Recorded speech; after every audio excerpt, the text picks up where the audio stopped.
nome do Pai, do Filho e do Espírito Santo. Amém. Ave Maria, cheia de graça, o Senhor é convosco, bendita sois vós entre as mulheres, e bendito é o fruto do vosso ventre, Jesus. Santa Maria, Mãe de Deus, rogai por nós, pecadores, agora e na hora de nossa morte. Amém. Ó Maria, concebida sem pecado, rogai por nós que recorremos a vós. São José, rogai por nós. podeis nos assentar.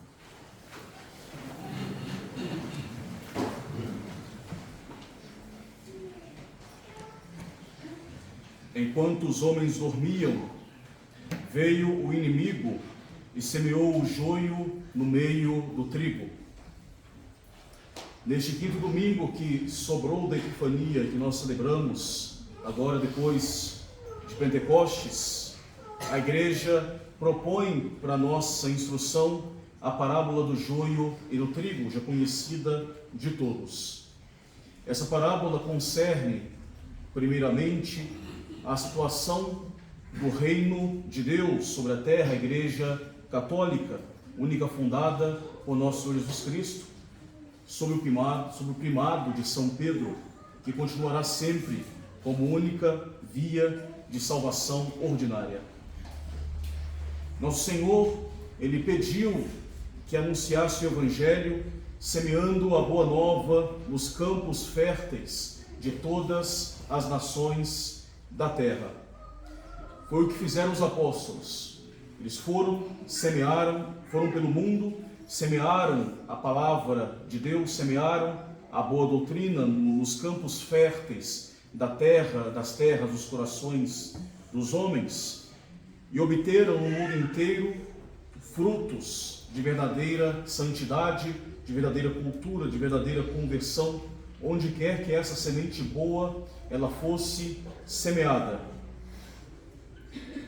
Mas ao mesmo tempo, o grande inimigo da humanidade, a antiga e invejosa serpente, ela aproveitando das brechas deixadas por muitos pastores, semeou a má semente, semeou o joio no meio do trigo, semeou a má semente nos mesmos campos férteis do Sagrado Evangelho, de tal modo que nas mesmas terras da Santa Igreja nascerão e crescerão juntos os bons frutos e os maus frutos. Bons e maus sujeitos dividirão, digamos assim, o território da Igreja. Uns que irão batalhar pela salvação das almas, que buscarão a vida de santidade, que buscarão o céu. Outros que batalharão para perder as almas, ou que não buscarão a verdadeira santidade.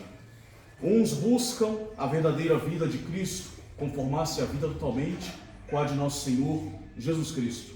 Outros se afundarão mais e mais nos vícios, apesar dos meios de salvação de que a Igreja dispõe e sempre prega para a nossa conversão e salvação. Haverá sempre, até o fim do mundo, desde o início ao fim do mundo, haverá sempre dentro da Igreja bons sujeitos e também maus sujeitos.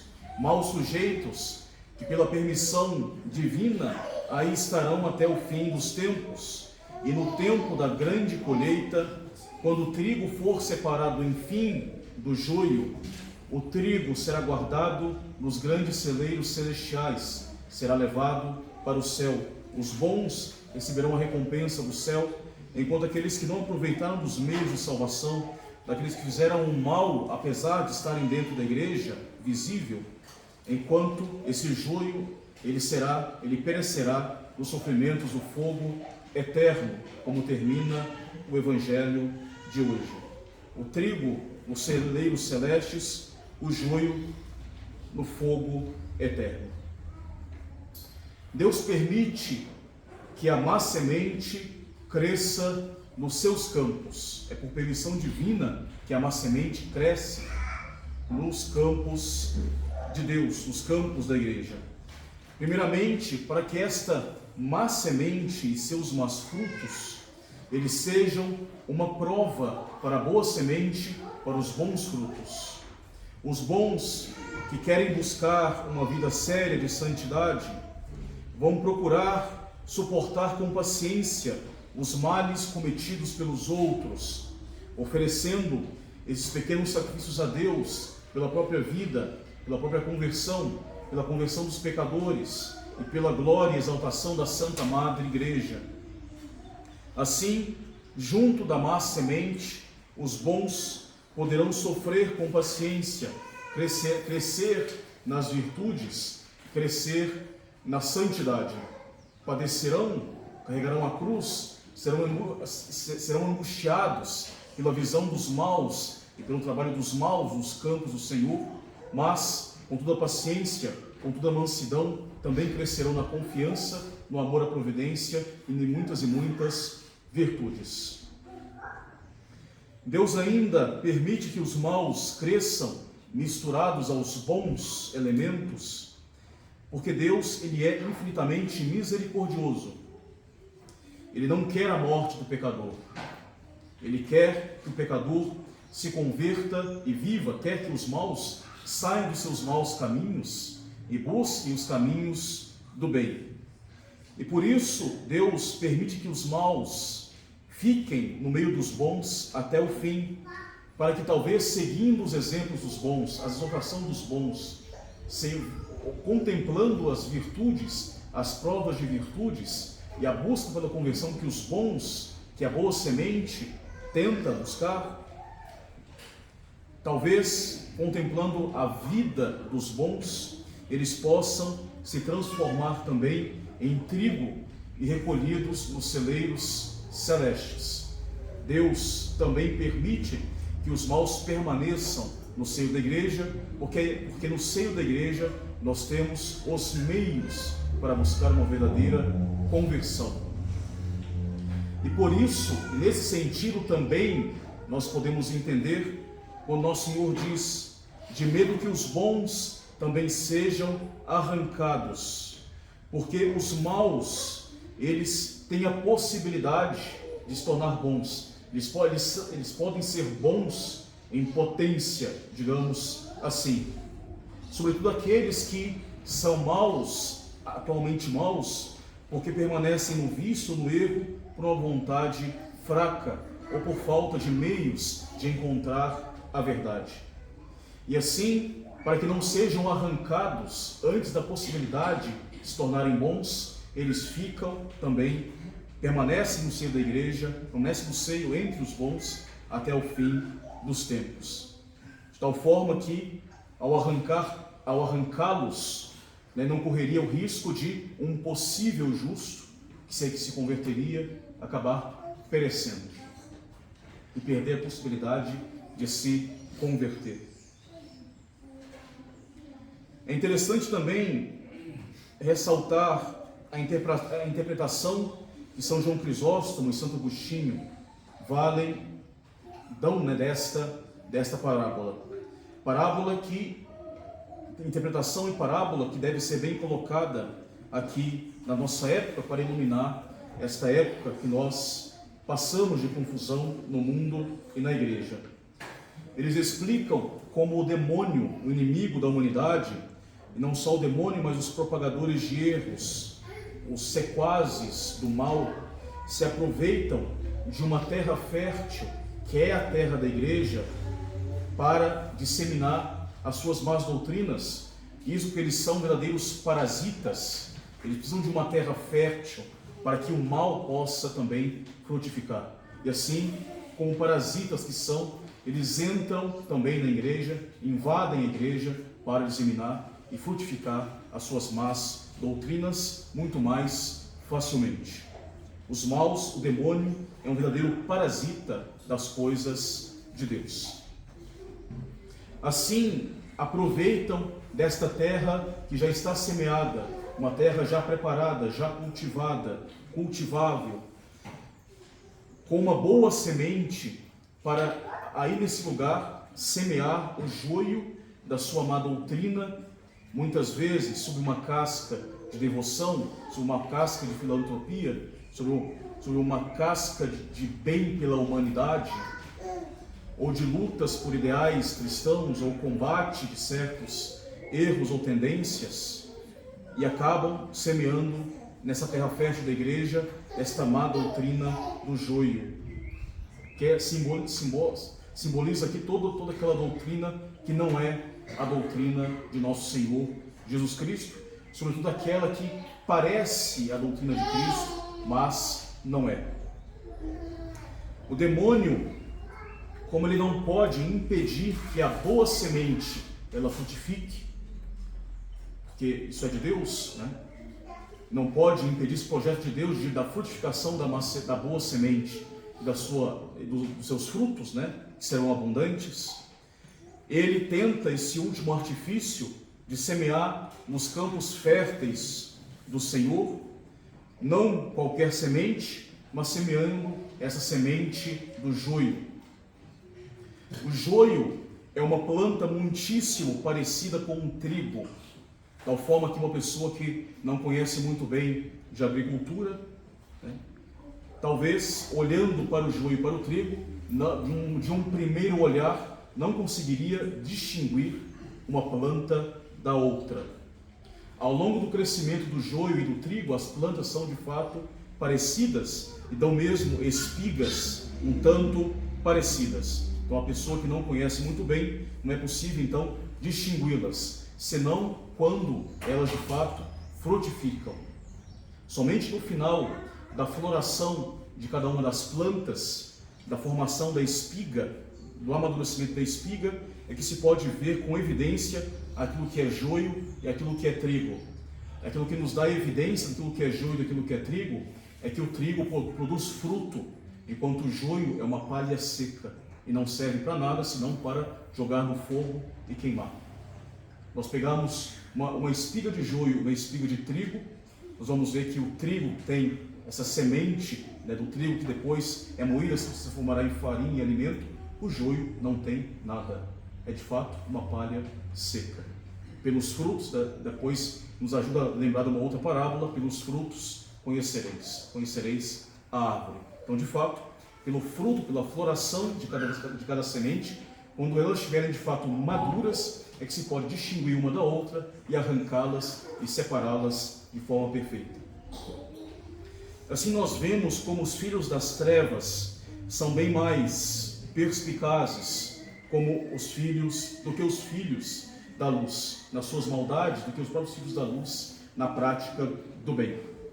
E nós vemos na história da igreja sempre o demônio e seus sequazes em vários grupos de leigos ou de clérigos, de bispos ou de padres, aproveitando das terras férteis da igreja, das terras frutuosas do apostolado da igreja, dos apostolados católicos, para propagar doutrinas que não são católicas, né? Heresias de duas espécies, que muitas vezes parecem em certos pontos com a doutrina católica, mas de fato não são em outros pontos, não são perfeitamente católicas. São joio, não são trigo, não produz fruto, não tem toda a beleza da doutrina católica. E não semeiam, num primeiro instante, ideias muitíssimo diferentes das ideias católicas, porque certamente, num primeiro instante, seriam desmascaradas e arrancadas, mas misturam seus erros com pequenas parcelas de verdade, ou às vezes muitas parcelas de verdade, como diz São Pio X na Pascendi, aproveitam das situações da igreja, das crises eclesiásticas, das crises de autoridade, dos vários tempos obscuros que a igreja pode passar na sua história, prega defender uma coisa, uma doutrina que dizem ser aqui ou ali católica, e assim acabam semeando o joio da má doutrina, que tem a cor, que tem a aparência bem próximas da qualidade do trigo, mas não possui o fruto do trigo. Não é verdadeiramente trigo, não é verdadeiramente boa doutrina. Isso enganando mais facilmente, sobretudo aqueles que depois de tanto tempo já foram por eles seduzidos. Uma vez que a erva ela cresce e o joio ele aparece evidente, São João Crisóstomo diz que uma vez que a confiança já foi bem tomada, já está crescida em meio àqueles que eles conseguiram fazer discípulos, os inimigos da igreja vão, enfim, disseminar o seu veneno. Mas para muitos, diz São João Crisóstomo, é tarde, por causa da confiança cega, que já não mais consegue distinguir os erros, da verdade, uma vez que ali, as espigas já estão perceptíveis. E por que isso acontece? Por que o filho das trevas, por que o demônio, e seus sequazes semeiam no seio da igreja a semente ruim? O Evangelho nos explica e ressalta que o inimigo veio semear enquanto os homens dormiam. Os homens estavam dormindo, veio o filho das trevas e semeou a má semente nos campos do Senhor. Dormem em vários sentidos. O sentido do seu comodismo, já pensar estar no meio totalmente são, já não precisa fazer nenhum esforço intelectual e espiritual. Já estou na Igreja Católica, já estou com a minha salvação garantida, tudo irá bem. E assim não há esforço intelectual ou espiritual. E assim nos acomodamos quando já não mais nos preocupamos em estudar a nossa fé católica, de conhecer os erros contrários a ela, de saber, segundo as nossas possibilidades, bem discernir joio de trigo. Também quando nós dormimos muitas vezes quando não abrimos os nossos ouvidos e a voz dos pastores bons, ainda que existem, que nos alertam sobre muitas coisas perigosas que podem surgir na Santa Igreja. Quando também negligenciamos a nossa vida espiritual, nos deixando levar por ideias que parecem boas, movidos por um certo entusiasmo, mas que depois vemos que elas não dão frutos e nos causam a perda progressiva da nossa fé e nos tiram do seio da verdadeira igreja. Sobretudo em tempos obscuros em que nós estamos, para o mundo e para a igreja, nós, os católicos, não podemos nunca dormir, sobretudo na questão do conhecimento da nossa fé, nessa fé verdadeira nos dada por Cristo, legada à igreja como depósito. E ao bem conhecer a nossa fé, ao bem conhecer bem o nosso catecismo, a fé de nosso Senhor Jesus Cristo, a fé de sempre, nós acendemos como alertas, como luzeiros diante dos nossos olhos e dos nossos ouvidos, que nos conduzirá em meio à situação sombria do mundo e da igreja. Nos ajudará a distinguir em nossas vidas o joio dos erros diante do trigo da sã doutrina, o joio dos vícios diante do trigo das verdadeiras virtudes. E é dever de todo católico estudar e estar bem atento e devidamente informados dos acontecimentos dos nossos dias, claro, com aquela temperança própria daqueles que buscam a verdade e se confiando, sobretudo, na divina providência diante das situações que parecem não ter muita solução.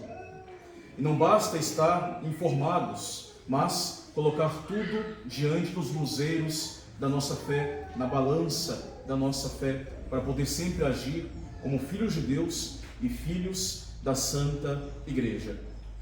Pois se de imediato o joio não pode ser arrancado dos meios e do campo da Santa Igreja, nós devemos estar alerta contra as suas influências e contra as suas intromissões.